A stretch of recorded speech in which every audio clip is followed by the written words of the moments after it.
أعوذ بالله من الشيطان الرجيم. بسم الله الرحمن الرحيم.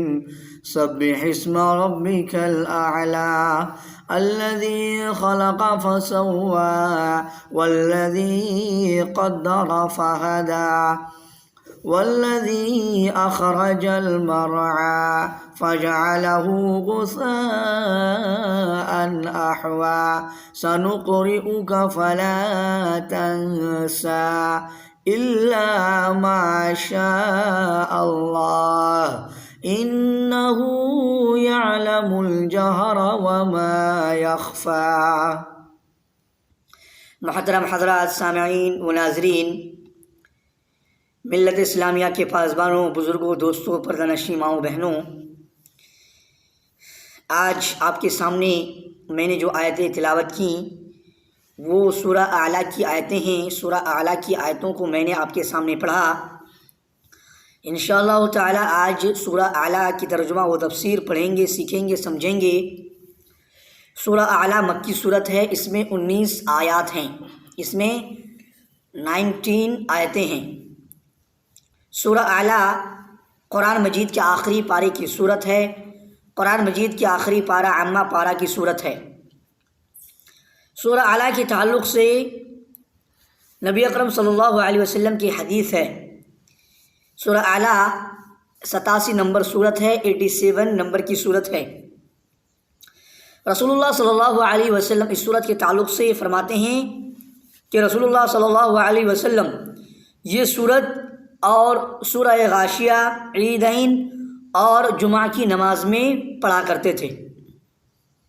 سورہ سبح اسم ربک الاعلیٰ اور اس کے بعد والی جو صورت ہے سورہ غاشیہ، ان دونوں صورتوں کو عیدین کی نماز میں، یعنی عید الفطر کی نماز میں اور عید الاضحیٰ کی نماز میں پڑھا کرتے تھے. اور اسی طرح سے جمعہ کی نماز میں بھی پڑھا کرتے تھے. جمعہ کی نماز میں آپ دیکھیں گے کہ یہی صورت اکثر مسجدوں میں پڑھتے ہیں پہلی رکعت میں، سبح اسم ربک الاعلیٰ الذی خلق فسوی. اسی طرح سے وطر کی پہلی رکعت میں بھی سورہ اعلیٰ، دوسری میں سورہ کافرون اور تیسری رکعت میں، وطر کی 3 رکعت نماز پڑھتے تھے نبی اکرم صلی اللہ علیہ وسلم، تو وطر کی پہلی رکعت میں سورہ اعلیٰ اور دوسری رکعت میں سورہ کافرون اور تیسری رکعت میں سورہ اخلاص پڑھتے تھے. نبی صلی اللہ علیہ وسلم نے ایک موقع پر حضرت معاذ رضی اللہ تعالی عنہ کو، رسول اکرم صلی اللہ علیہ وسلم نے ایک موقع پر معاذ رضی اللہ تعالی عنہ کو جن صورتوں کے پڑھنے کی تلقین کی تھی ان میں ایک یہ بھی تھی. جن صورتوں کو پڑھنے کی تلقین کی تھی ان میں سے ایک یہ بھی تھی. یعنی حضرت معاذ رضی اللہ، جیسے کہ سورہ طارق کی تفسیر میں ہم نے آپ کے سامنے بیان کیا تھا کہ حضرت معاذ رضی اللہ تعالی عنہ نے ظہر کی نماز میں، حضرت معاذ رضی اللہ تعالی عنہ نے مغرب کی نماز میں، ایک روایت کے مطابق عشاء کی نماز میں سورہ بقرہ کی تلاوت کر دی، سورہ بقرہ پڑھی. تو نبی اکرم صلی اللہ علیہ وسلم کو اس بات کی اطلاع ملی کہ حضرت معاذ رضی اللہ تعالی عنہ مغرب کی نماز میں، ایک روایت کے مطابق عشاء کی نماز میں سورہ بقرہ پڑھی. نبی اکرم صلی اللہ علیہ وسلم کو جب اس بات کی خبر ملی، اطلاع ملی، تو نبی اکرم صلی اللہ علیہ وسلم نے فرمایا لوگوں کو فتنے میں ڈالتا ہے، تو نے سبح اسم ربک الاعلیٰ والشمس وضحاها اور اس جیسی صورتیں والسماء والطارق وغیرہ کیوں نہ پڑھی. تو حضرت معاذ رضی اللہ تعالی عنہ کو بھی ایک موقع پر رسول اکرم صلی اللہ علیہ وسلم نے جن صورتوں کے پڑھنے کی تلقین کی تھی ان میں سے ایک یہ بھی صورت تھی. سنن نسائی حدیث نمبر 985، سنن نسائی حدیث نمبر 985. میرا اسلامی بھائیوں، محترم بزرگوں، دوستوں، اس سورہ کی سب سے پہلی آیت سبح اسم ربک الاعلیٰ، سبح اسم ربک الاعلیٰ، اپنے بہت ہی بلند اللہ کے نام کی پاکیزگی بیان کر. سبح اسم ربک الاعلیٰ، سبحی پاکیزگی بیان کر، تسبیح کیا کر، تسبیح کیا کر، رب کا، تیرے رب کے نام کی تسبیح بیان کر، اپنے رب کے نام کی تسبیح بیان کر، پاکیزگی بیان کر. رب الاعلیٰ جو بہت ہی بلند و بالا ہے، جو اعلیٰ و عرفہ ہے، اپنے بہت ہی بلند و بالا اللہ کے نام کی پاکیزگی بیان کر. یعنی ایسی چیزوں سے اللہ کی پاکیزگی جو اس کے لائق نہیں ہے. یعنی سبح اسم ربک الاعلیٰ پاکیزگی بیان کرنے کے لیے اللہ رب العزت بول رہے ہیں، فرما رہے ہیں کہ اپنے بہت ہی بلند و بالا اللہ کے نام کی پاکیزگی بیان کر، اللہ کے نام کی تسبیح بیان کر. تو یعنی کہ ایسی چیزوں سے اللہ کی پاکیزگی بیان کر، ایسی چیزوں سے اللہ کی پاکیزگی بیان کر جو اس کے لائق نہیں ہے. حدیث میں آتا ہے کہ نبی صلی اللہ علیہ وسلم جب سبح اسم ربک الاعلیٰ پڑھتے تو اس کے جواب میں پھر کہتے سبحان ربی الاعلیٰ. حدیث میں آتا ہے کہ نبی اکرم صلی اللہ علیہ وسلم جب سبح اسم ربک الاعلیٰ پڑھتے تو اس کے جواب میں کہتے کہ سبحان ربی الاعلیٰ. مسند احمد جلد نمبر 1 232، سنن ابی داؤد حدیث نمبر 883، وقال الالبانی صحیح. جواب کون دے؟ صرف پڑھنے والا یا سننے والا بھی؟ یہاں پہ آپ سمجھنے کی کوشش کریں گے. یہ تو تفسیر میں آپ کے سامنے اس آیت کے حوالے سے بیان کر رہا ہوں، ذرا سمجھیں گے اور غور اور توجہ کے ساتھ سنیں گے کہ اللہ رب العزت نے فرمایا سبح اسم ربک الاعلیٰ کہ تو اپنے رب کی، آپ اپنے رب کی پاکیزگی بیان کیجئے، اپنے رب کی بڑائی بیان کیجئے، اپنے رب کی جو ہے نا تسبیح بیان کیجئے. وہ رب جو اعلیٰ ہے، جو بلند و بالا ہے، اپنے بہت ہی بلند و بالا اللہ کے نام کی پاکیزگی بیان کر، پاکیزگی بیان کیجئے. یعنی ایسی چیزوں سے اللہ کی پاکیزگی بیان کیجئے جو اس کے لائق نہیں ہے. حدیث میں آتا ہے کہ نبی اکرم صلی اللہ علیہ وسلم جب سبح اسم ربک الاعلیٰ پڑھتے، یہ آیت پڑھتے تو اس کے جواب میں پھر کہتے سبحان ربی الاعلیٰ. مسند احمد جلد نمبر 1 حدیث نمبر 232، سنن ابی داؤد حدیث نمبر 883، اور امام البانی رحمۃ اللہ علیہ نے اسے صحیح کہا ہے. اب یہ جو سبحان ربی الاعلیٰ کہتے، سبح اسم ربک الاعلیٰ کے جواب میں نبی اکرم صلی اللہ علیہ وسلم سبحان ربی الاعلیٰ کہتے تو جواب کون دے؟ سوال آتا ہے کہ جواب کون دے گا؟ صرف پڑھنے والا یا سننے والا بھی؟ صرف سبح اسم ربک الاعلیٰ کی تلاوت کرنے والا یا پھر سماعت کرنے والا بھی؟ تو بظاہر تو یہ حکم صرف پڑھنے والے کے لیے ہی معلوم ہوتا ہے. ظاہری طور پر یہ حکم تو صرف جو ہے نا پڑھنے والے کے لیے ہی معلوم ہوتا ہے، کیونکہ نبی اکرم صلی اللہ علیہ وسلم پڑھتے تو نبی اکرم صلی اللہ علیہ وسلم پھر کہتے سبحان ربی الاعلیٰ، کیونکہ اس میں سامع کا ذکر نہیں ہے، اس میں سننے والے کا ذکر نہیں ہے، اس میں سماعت کرنے والے کا ذکر نہیں ہے کہ سننے والا سماعت کرنے والا بھی سبحان ربی الاعلیٰ کہتے یا نہیں کہتے. اس لیے راجح قول یہی ہے کہ صرف اور صرف پڑھنے والا جو ہے نا سبح اسم ربک الاعلیٰ کے جواب میں، سبح اسم ربک الاعلیٰ کے جواب میں سبحان ربی الاعلیٰ پڑھے، سبحان ربی الاعلیٰ سبحان ربی الاعلیٰ جواب میں کہے. اللہ رب العزت نے آگے کی آیتوں میں فرمایا، آیت نمبر 2 میں الذی خلق فسوی، جس نے پیدا کیا اور صحیح سالم بنایا. یعنی اس رب کی پاکیزگی بیان کیجئے، اس رب کی جس نے پیدا کیا اور صحیح سالم بنایا، جس نے پیدا کیا اور برابر بنایا، اونچ نیچ اور ٹیڑھا میڑھا اس طرح سے چھوٹا بڑا نہیں بنایا، بلکہ ایک دم سے فسوا، معتدل اور برابر بنایا، صحیح سالم بنایا. الذی خلق فسوا، جس نے پیدا کیا اور صحیح سالم پیدا کیا، صحیح سالم بنایا. اس رب کی، اس بلند و بالا پروردگار کی جو ہے نا، اس بلند و بالا پروردگار کے نام کی پاکیزگی بیان کیجئے. والذی قدر فہدی، اور اس رب کی پاکیزگی بیان کیجئے جس نے ٹھیک ٹھاک اندازہ کیا اور پھر راہ دکھائی. والذی قدر فہدی، اور اس نے ٹھیک ٹھاک اندازہ کیا، ٹھیک ٹھاک مقدر بنایا، تقدیر کیا اور پھر راہ راست دکھائی، رہنمائی کی. میرے اسلامی بھائیوں، والذی قدر الذی خلق فسوی، جس نے پیدا کیا اور صحیح سالم بنایا. اس آیت کے ہم معنی میں ایک آیت ہے سورہ انفطار میں، اس آیت کے ہم معنی میں ایک آیت ہے سورہ انفطار میں کہ اللہ رب العزت نے سورہ انفطار کے اندر آیت نمبر 7 میں اللہ نے فرمایا الذی خلقک فسواک فعدلک، آگے کیا ہے؟ آیت نمبر 6 میں اللہ نے فرمایا اسی سورہ انفطار، یا ایھا الانسان ما غرک بربک الکریم، اے انسان تجھے اپنے رب کریم سے کس چیز نے بہکایا، اپنے رب کریم سے کس چیز نے بہکایا؟ الذی خلقک فسواک فعدلک، جس رب نے تجھے پیدا کیا پھر ٹھیک ٹھاک کیا پھر درست اور برابر بنایا۔ کیا مطلب جس رب نے تجھے پیدا کیا؟ یعنی تجھے حقیر نطفے سے اور ٹپکتے ہوئے پانی سے اور گندے پانی سے تجھے پیدا کیا، جبکہ اس سے پہلے تیرا کوئی وجود نہیں تھا، اس سے پہلے تیرا کوئی وجود نہیں تھا۔ جس طرح سے اللہ نے سورہ طارق کے اندر فرمایا فَلْيَنْظُرِ الْإِنسَانُ مِمَّا خُلِقَ، کہ انسان کو دیکھنا چاہیے کہ وہ کس چیز سے پیدا کیا گیا ہے۔ خُلِقَ مِن مَاءٍ دَافِقٍ، وہ ایک اچھلتے پانی سے پیدا کیا گیا ہے۔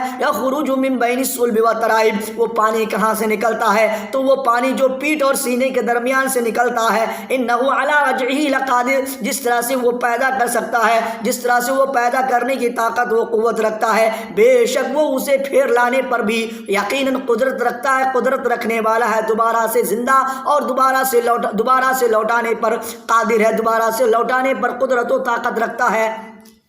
تو میرے اسلامی بھائیو، اللہ نے الذی خلقک فسواک فعدلک سورہ انفطار آیت نمبر 7 میں فرمایا کہ جس رب نے تجھے پیدا کیا، حقیر نطفے سے پیدا کیا، سینے سے اور پیٹھ سے نکلنے والے گندے پانی سے تجھے پیدا کیا، اس سے پہلے تیرا کوئی وجود نہیں تھا۔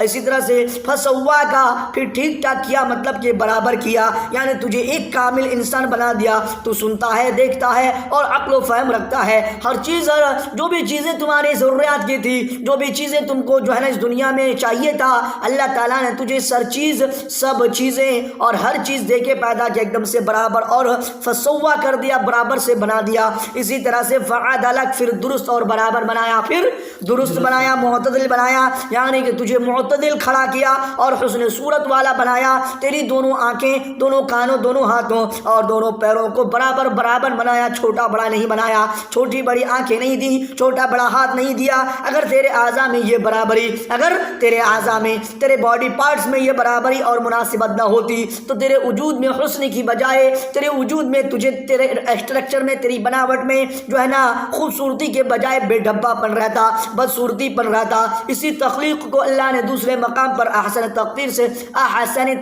سے سورہ 3 کے اندر اللہ نے فرمایا لقد خلقنا الانسان فی احسن تقویم، یقیناً ہم نے انسان کو بہترین شکل و صورت میں پیدا فرمایا۔ تو میرے اسلامی بھائیو، اللہ نے اسی طرح سے اللہ نے اسی آیت کے ہم معنی میں اس سورہ اعلیٰ کے آیت نمبر 2 میں اللہ نے فرمایا کہ جس نے تجھے پیدا کیا اور صحیح سالم بنایا، کسی بھی طرح کی چھوٹا بڑا، کسی بھی طرح کی جو ہے نا بے ڈبا پن، ٹیڑھا پن، اور اسی طرح سے تجھے ایک دم سے مست بنایا، خوبصورتی سے خوبصورت بنایا۔ والذی قدر فہدی، اور جس نے ٹھیک ٹھاک اندازہ کیا اور پھر راہ دکھائی۔ کیا مطلب؟ یعنی نیکی اور بدی کی، پھر اللہ نے مقدر کیا، اچھے سے اندازہ کیا اور پھر راہ دکھائی، یعنی نیکی اور بدی کی تجھے راہ دکھائی۔ اسی طرح ضروریات زندگی کی یہ ہدایت حیوانات کو بھی عطا فرمائی، اسی طرح ضروریات زندگی کی یہ جو ہدایت ہے، یہ جو رہنمائی ہے، یہ حیوانات، جانوروں کو بھی عطا فرمائی۔ قدرہ کا مفہوم ہے اشیاء کی جنسوں۔ قدرہ کا مفہوم کیا ہے؟ کہ اشیاء کی جنسوں، یعنی چیزوں کی جنس ہے نا، انسان کا جنس۔ انسان بولنے سے ہر طرح کی انسان معلوم ہوتا ہے، چیز بولنے سے ہر طرح کی چیز معلوم ہوتی ہے، کوئی سا بھی چیز۔ تو اشیاء چیز جو ہے یہ جنس ہے، ہر طرح کی چیز، چھوٹی بڑی کوئی سا بھی چیز ہو سکتی ہے۔ تو اشیاء کی جنسوں، ان کی انواع و صفات اور خصوصیات کا اندازہ فرما کر، اشیاء کی جنسوں، ان کی انواع، قسمیں، ان کی قسموں کو، اور ان کی جو صفات ہیں، خوبیاں ہیں، چیزوں کی جو خوبیاں، کوئی جیسے چیزوں میں کوئی پھل فروٹ ہے، کوئی جو ہے نا لوہا ہے، اور ساری چیزیں ہیں، تو ہر چیز کی ایک خوبی ہے، ایک خصوصیات ہے، ایک پہچان ہے، ایک آئیڈینٹی ہے۔ تو اللہ نے ان کی قسموں اور ان کی فیچرز، ان کی خصوصیات اور صفات کا اندازہ فرما کر انسان کی بھی ان کی طرف رہنمائی فرما دی، تاکہ انسان ان سے استفادہ کر سکے۔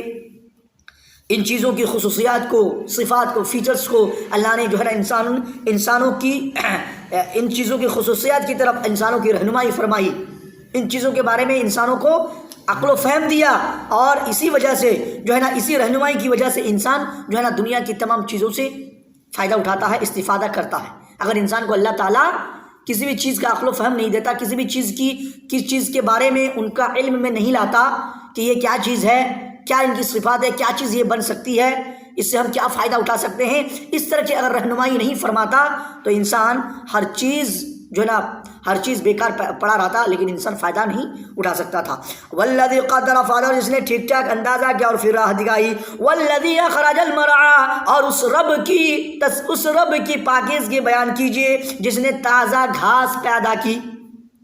والذی اخرج المرعى، اور جس رب کی اس بلند و بالا اللہ کے نام کی پاکیزگی بیان کیجئے جس نے کیا کرا، تازہ گھاس پیدا کیا، جسے جانور چرتے ہیں. تازہ گھاس جانور کھاتے ہیں، جس تازہ گھاس میں جو ہے نا جانور چرتے ہیں. فجعلہ غثاء احوا، پھر اس نے اس کو سیاہ کوڑا دیا.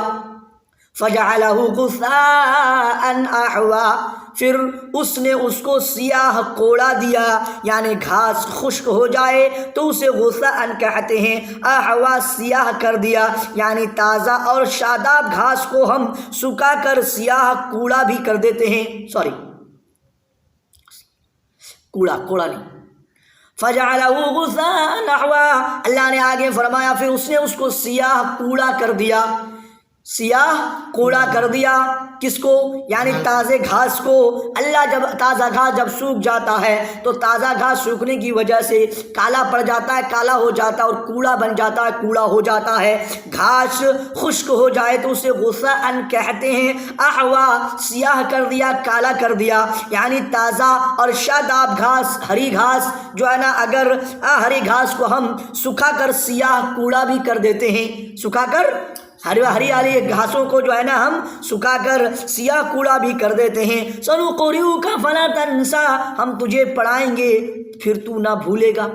سنقرئک، ہم تجھے پڑھائیں گے، فلا تنسى، پھر تو نہ بھولے گا. یعنی حضرت جبرائیل علیہ السلام وحی لے کر آتے تو آپ اسے جلدی جلدی پڑھتے تاکہ بھول نہ جائے.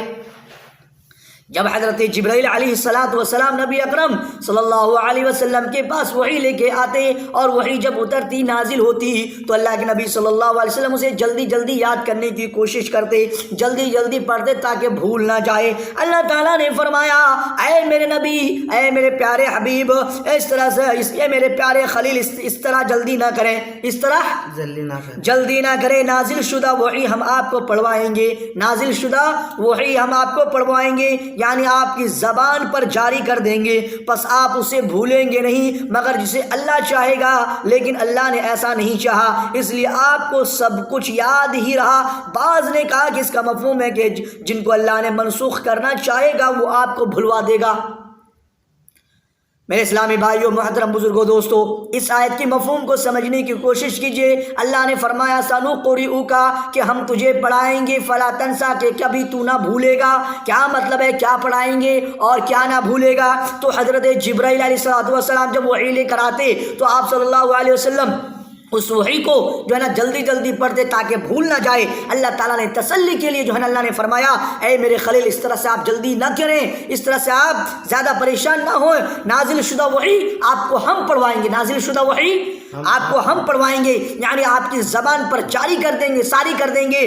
بس آپ اسے کبھی بھولیں گے ہی نہیں، کبھی آپ بھولیں گے نہیں، مگر جسے اللہ چاہے گا، مگر جسے اللہ چاہے گا تو بھول جائیں گے، نہیں چاہے گا تو اللہ نہیں بھولیں گے. تو مگر جسے اللہ چاہا، لیکن اللہ نے ایسا نہیں چاہا، اس لیے آپ کو سب کچھ ہی یاد رہا. اللہ نے ایسا نہیں چاہا، اس لیے آپ صلی اللہ علیہ وسلم کو سب کچھ یاد ہی رہا. بعض لوگوں نے اس کا مفہوم کیا کہا کہ اس کا مفہوم یہ ہے کہ جن کو اللہ منسوخ کرنا چاہے گا، جن بھی آیتوں کو اللہ تعالیٰ منسوخ کرنا چاہے گا وہ آپ کو بھلوا دے گا، وہ آپ کو یاد نہیں رہے گا. فتح القدیر الا ما شاء اللہ انہ یعلم الجہر وما یخفی، مگر جو کچھ اللہ چاہے وہ ظاہر اور پوشیدہ کو جانتا ہے.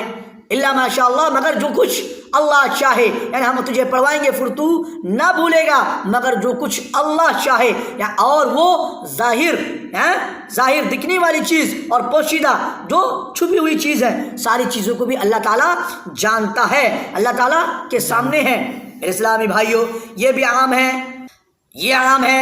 جہر قرآن کا وہ حصہ بھی ہے، جہر قرآن کا وہ حصہ بھی ہے جسے رسول اللہ صلی اللہ علیہ وسلم یاد کر لیں، اور جو آپ کے سینے سے محو کر دیا جائے وہ مخفی ہے. اس طرح جہر اونچی آواز سے پڑھے، خفی پست آواز سے پڑھے، خفی چھپ کر عمل کرے، اور جہر ظاہری عمل، ان سب کو اللہ تعالیٰ جانتا ہے، ان سب کو اللہ تعالیٰ جانتا ہے۔ الا ما شاء اللہ، مگر جو کچھ اللہ چاہے وہ ظاہر اور پوشیدہ کو جانتا ہے۔ یہ جو بات ہے یہ عام ہے، جو یہ بات کیا ہے؟ عام ہے، عموم ہے۔ جہر قرآن کا وہ حصہ، جہر قرآن کا وہ حصہ بھی ہے جسے رسول اللہ صلی اللہ علیہ وسلم یاد کر لیں، اور جو آپ کے سینے سے محو کر دیا جائے وہ مخفی ہے۔ اس طرح جہر اونچی آواز سے پڑھے، خفی پست آواز سے پڑھے، خفی چھپ کر عمل کرے، اور جہر ظاہری عمل کرے، ان سب کو اللہ تعالیٰ جانتا ہے۔ اسلامی بھائیوں، بزرگوں، دوستوں، یہ تھی سورہ سبح اسم ربک الاعلیٰ، سورہ اعلیٰ کی آیتوں کا ترجمہ و تفسیر جو کہ میں نے آپ کے سامنے بیان کیا۔ آیت نمبر 1 سے لے کر آیت نمبر 7 تک کا ترجمہ و تفسیر آپ کے سامنے پیش کیا گیا۔ ان آیتوں سے ہم نے بہت کچھ سیکھا، بہت کچھ سمجھا۔ اللہ رب العزت سے دعا ہے یا الہ العالمین تو ہمیں ان آیتوں کو سمجھنے کی توفیق عطا فرما۔ یا الہ العالمین تو ہمیں ہمیشہ شکر گزار بندہ بنے رہنے کی توفیق عطا فرما۔ یا الہ العالمین تیرا ہزار ہزار شکریہ، ہمیشہ یا اللہ تیرا شکریہ ادا کرنے کی توفیق عطا فرما۔ یا الہ العالمین، یا الہ العالمین، یا اللہ تو ہمیں بھی اللہ پڑھوا دے، اللہ تو اگر یا اللہ تو ہمیں بھی پڑھوا دے، اور یا اللہ ہم جو پڑھتے ہیں، اللہ جو ہم سمجھتے ہیں، اللہ اسے ہم نہ بھولیں۔ یا الہ العالمین تو ہمیں ہر چیز بار بار پڑھنے کی توفیق عطا فرما۔ یا اللہ پڑھے ہوئے چیز کو بھی اللہ صحیح سے یاد کرنے اور یاد رکھنے کی توفیق عطا فرما۔ یا الہ العالمین تو ہماری دعاؤں کو قبول فرما۔ یا اللہ تمہارے گھروں میں برکتیں عطا فرما، ہم مسلمان بھائی بہنوں کی پریشانیوں کو دور فرما۔ یا الہ العالمین تو ہماری مدد فرما۔ یا اللہ ہم سب مسلمان بھائی بہنوں کی حفاظت فرما۔ ربنا تقبل منا انک انت السمیع العلیم، وصلی اللہ تعالی علی خیر خلق محمد وآلہ وصحبہ اجمعین، وآخر دعوانا ان الحمد للہ رب العالمین۔ السلام علیکم ورحمۃ اللہ۔